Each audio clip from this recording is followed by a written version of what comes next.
Hi, we're the Village Homeschoolers. I'm Brittany. And I'm Jen, and today we're going to talk about 8 things to expect when you join a co-op.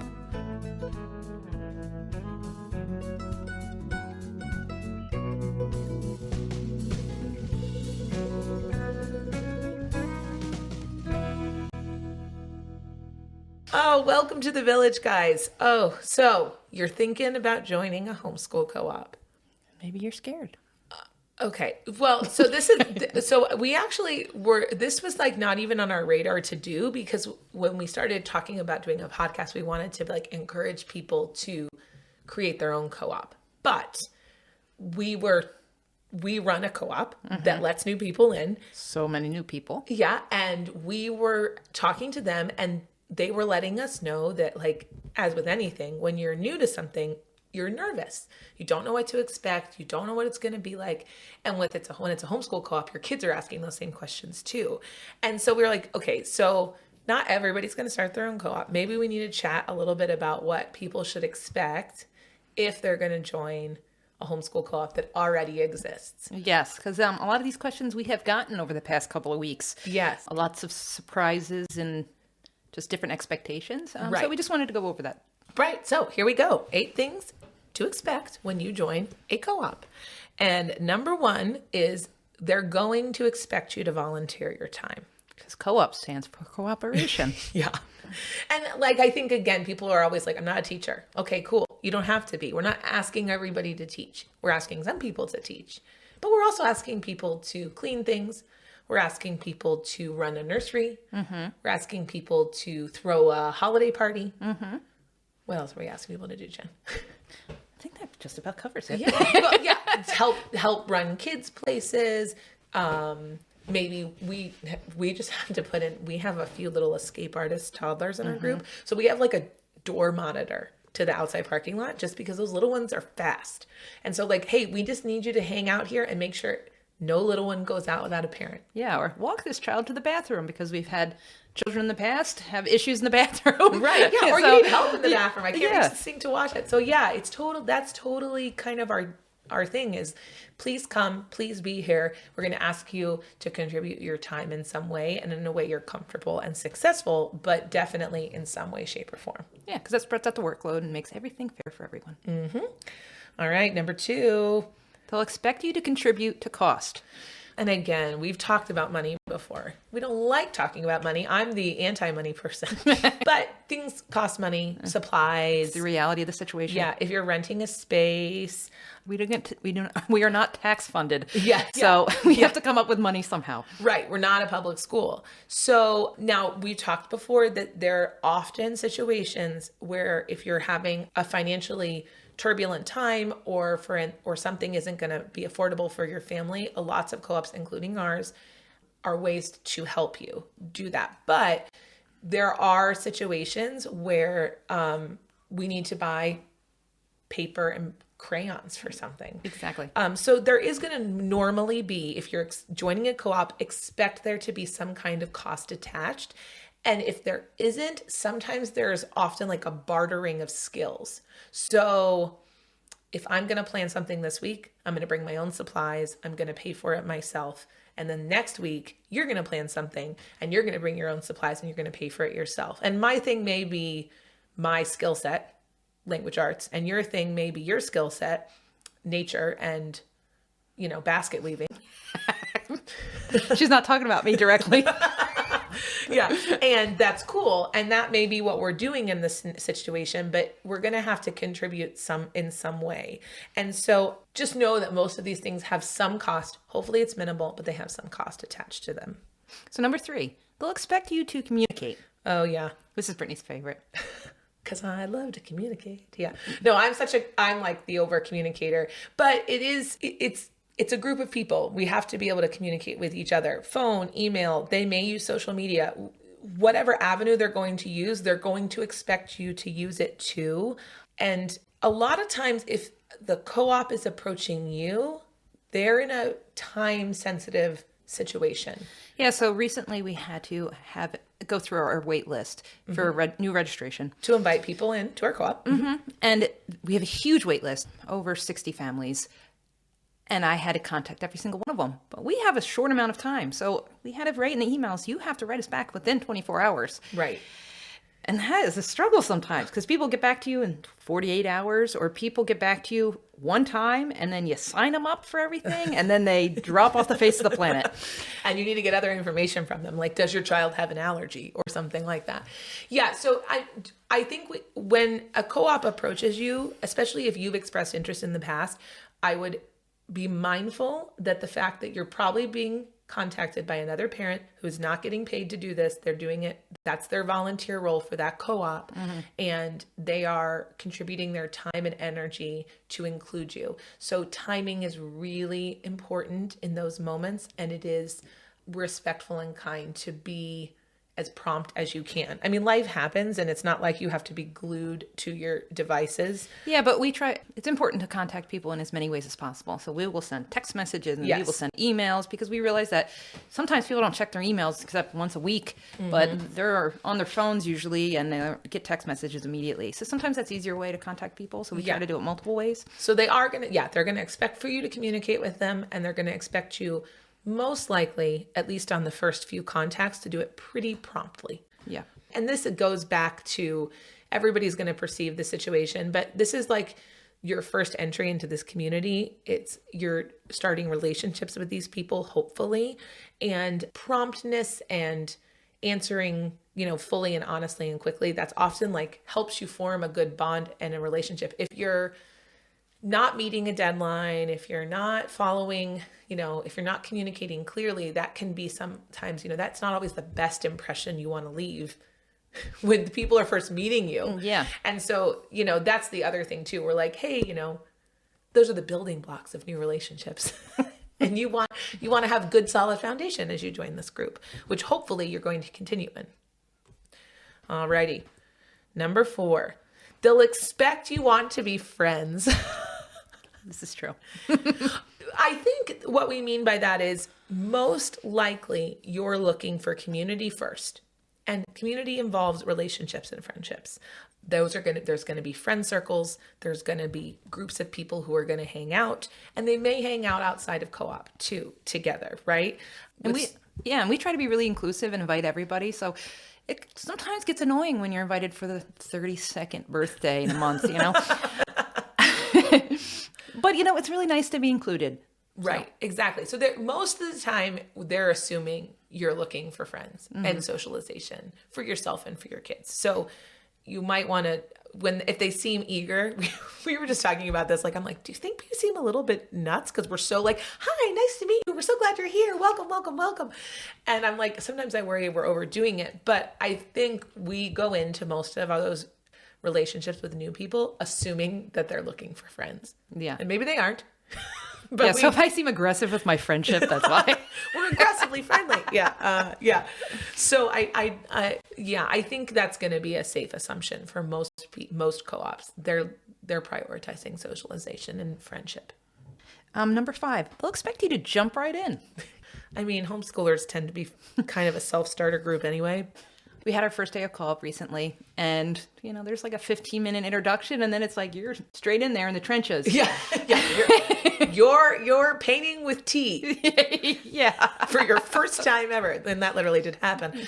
It's okay to ask for direction, and we would encourage you to, like, hey, what is my job? Hey, I'm supposed to be doing this. Hey, how can I be helpful? We had somebody tell us, I don't want to be in the way, and I'm like, you're not going to be in the way. We're going to make you be in the way. Yeah, you're going to be in the way, and we like it like that. Yeah. But I think it's like, just jump right in. Go with it. Yeah, go with it. Participate and ask. How can I help? Do we normally do this? And I think it's hard in the beginning to jump when you don't know. So ask for help. Yeah. It doesn't even have to be from like the co-op leader. Just ask somebody who looks like they know what they're doing. Hey, what do we do at this point? Where do we eat lunch? What are we going to do? And then sometimes they'll ask me and I still have to go ask other people. Yeah. So it's, it's okay. Right. And I think we're all trying to figure this thing out. Right. I think we bring assumptions into any situation we enter. And so I think if you've been in previous groups, if you've been in public school before and you've been like a teacher volunteer or a classroom volunteer, if you've done that, I think we enter in with those assumptions. So it's hard to leave those at the door and just be like, okay, tell me what you want me to do. I'm here. But we're asking you to do that to the best of your ability. Meet the group where they're at and just jump right in and ask questions. And so sometimes with so many children, there's not always time for like hand holding. And that's why I think you want to ask questions. And that can be intimidating too, right? Because if you're entering into a previous group, there's already friendships formed. There's already community. There's people that have done this over and over and over again. They know what the day looks like. They know what their job is going to be. And that can be intimidating. Yeah. And just some personality types are not the go-getters. Some need a little more guidance. And that's fine. Right. Ask. So just ask. Don't interpret the people who are going as being unfriendly or being cliquey. Force yourself to get in their way. Like, I'm here. I'm ready. Let's go. And that's uncomfortable for a lot of us. But I feel like that's what we mean when we're like, we want you to get in the way. We want you to be in here doing this with us. We included you because we wanted you there. Right. We're building a mutual trust here, essentially. And so just jump on in. Number 6, they expect that you're homeschooling for a reason. Yeah. Yeah. Now, we don't need it to be the same reason. But most people are homeschooling their kids for a specific reason. And we've talked about all those reasons before. Medical reasons, safety reasons. You just want to. You want to spend time with your kids. You had a really bad public school experience. You can't afford a private school. You know, all those kinds of things. They expect that. And most people there are already fulfilling those kind of expectations. If you've left public schools, they're going to assume there's a reason why. And they're most likely going to assume you don't want a public school environment. Yeah. Every once in a while, we get people that are shocked that this is more enrichment. Or they, where's the testing? That's one we get. Yeah. They're like, how often do you test? Never. Yeah. And those people often were like, hey, you might be looking more for a private school or a homeschooling pod where it's actually an academic situation. Most of the time, the assumption is if you're seeking a homeschool co-op and you've left public schools, you are looking for something not just different, sometimes radically different than what the mainstream is. Not that you have to be, but just know that most co-ops are not replicating a school environment. Number 7, they'll expect you to respect their choices. At least in our co-op. I think in even a lot of co-ops, and even I know that we have religious co-ops that have different religious agreements, but even in them, I think they're going to expect some respect of parenting choices, health choices, politics. I don't assume a lot of things. We have people, and I think we're all guilty of this, like, oh, I'm with homeschoolers, it's safe to talk about this. Well, there's incredible diversity in the homeschooling community. Absolutely. Don't assume just because somebody's a homeschooler, they're also going to think like you, vote like you, make the same decisions that you do for your family. Act like you. Yeah, act like you, have the same religious beliefs. I mean, I think you have to expect that diversity, especially now. The homeschooling community is very diverse. It's becoming more diverse. And in a lot of ways, that's great, right? Our children are actually walking out in the homeschool community what they're going to see in the real world as adults, right? Yes. Because we don't live in a world where everybody agrees with us about everything. Yeah. I mean, even Jen and I don't agree on everything. And we're in the same homeschool co-op. And we make a lot of the same decisions for our families. Yeah. So, I think that you have to just respect choices. If you're coming into a group, you need to respect that there's going to be different choices that people have made and assume the best and assume diversity. Yeah, there's a whole set of values that people hold close to them that we all differ on, and that's okay. All right, let's talk about the last point, number 8. They'll expect you to prioritize the kids. Yeah, so in co-op, and we're actually going to talk about how co-ops aren't just actually for kids on a later podcast, but in the average co-op day, it's about the kids. We're there for the children. We're doing programming for the children. And if you're coming, we're assuming that's what you're about too, is the children. So that may be that there may be really limited social time. We actually ask our parents like, hey, we're totally cool with you socializing, but while we're here in classes and in enrichment activities, we ask you not do that. Because if you're socializing, kids are, And deafeningly loud. Oh, yeah, exactly. There is going to be communal parenting. There is going to be like zone defense, essentially, on those big co-op days where we're all kind of working together, but we're all working together for the kids. And that's a bond in a way, helps you kind of bond together. And it's like it just kind of helps you fulfill that common goal of like raising kids in this community. And that helps your friendships actually as well. And then I think you have to allow for times for socialization with adults and children. And we try to do that in certain activities we do. And then we actually have adults, like we have like parents' nights and stuff where it's about the adults. But in the average day, the focus is going to be on the kids. And we're going to assume that's your focus and that's your reason for being there. Okay, so we do have some questions from some people who listen, all 7 of them. We have 25 listeners. Yay! Yeah. We get, every time we get like an email, like, you have a new one. We're like, it's super huge for us. So thanks for all of you who are listening. So somebody asked, do bullies exist in homeschooling? Bullies. Yeah. And yes, bullies exist in the world. So there are bullies in homeschooling, though I don't see it as much as I would in public school. Right. I think, and maybe that's because we know people leave the school system sometimes because there are bullying problems in some public schools or private schools. And we're more intentional about trying to avoid it. But human beings are human beings. And kids try out behaviors. Yeah.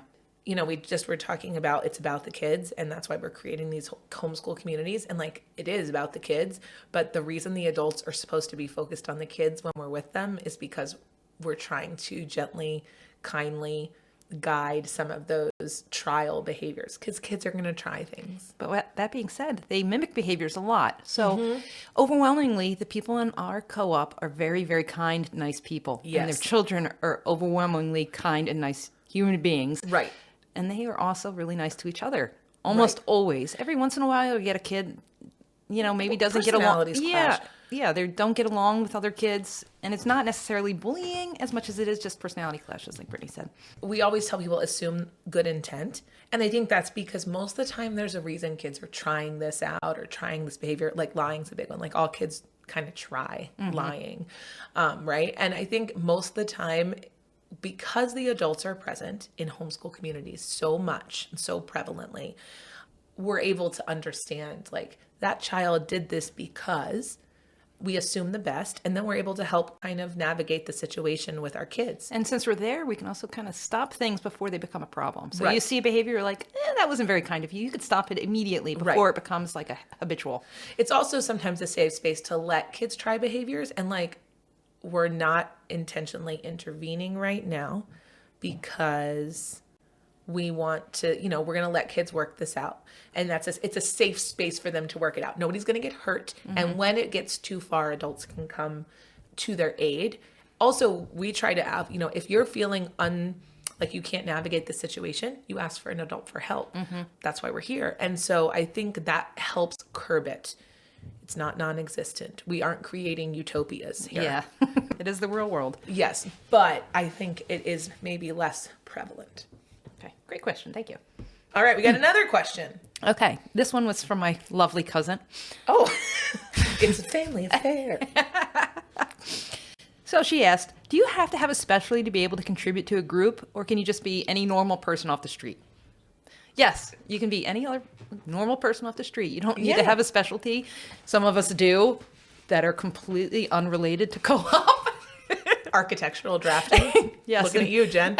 And forensic science. Yeah. I mean, like, anybody can homeschool, so anybody can be in a homeschool co-op. Now, it's probably better if you decide to teach something you know something about, but you don't have to. We have one mom right now that her kids wanted to learn how to draw, so she's like, well, give it a whirl. And it went great. It went great. And she's doing it. And, she might not necessarily be the best person at drawing, but it's okay. So, like we talked about before, don't ask me to teach poetry. That would be Brittany. Right. However, you can come in and do whatever you're comfortable with, and you don't need to even, people, we've asked, like, do I need a college degree? No. You don't need a college degree to homeschool in the state we live in, you don't need a college degree to homeschool your children. There are people who have successfully homeschooled their children from all walks of life, from all academic backgrounds. So there's no reason you can't contribute to a homeschool community. Yeah, because I get asked a lot, like, people will be like, well, I don't think I'm really smart enough to homeschool my kid. And I was like, that doesn't matter. You think every single teacher that's... Well, none of us are geniuses. Yeah. We're regular people. And every single teacher out there, you know, as long as you graduate, even if you're at the bottom of the class, you're still a teacher. Right. It's okay. There's a whole variety of teachers out in this world. Right. And... Well, and that gets into how do we measure intelligence anyway, right? It's kind of a silly metric. I'm pretty arbitrarily anyway. Sure. There's just no difference in your degree. There's no difference in how people contribute based on the degree they have or on the IQ they have or on the influence and knowledge they have. Just because you have a high IQ does not make you a great teacher either. Right. That's another thing too. Yeah. So I just think that, yeah, everybody's welcome. Mm-hmm. And you can homeschool your child even if you do not have a degree. And you can homeschool in a co-op even if you don't have a degree. And you'll probably do it very well. Yep. Because you're very invested in your child. Yep. All right, guys. Thanks so much for chatting with us today. If you have questions like those or others that we can answer for you, you can find us on social media via Instagram, Facebook, or just at thevillagehomeschoolers@gmail.com. And we'll see you next week. Bye. Thanks.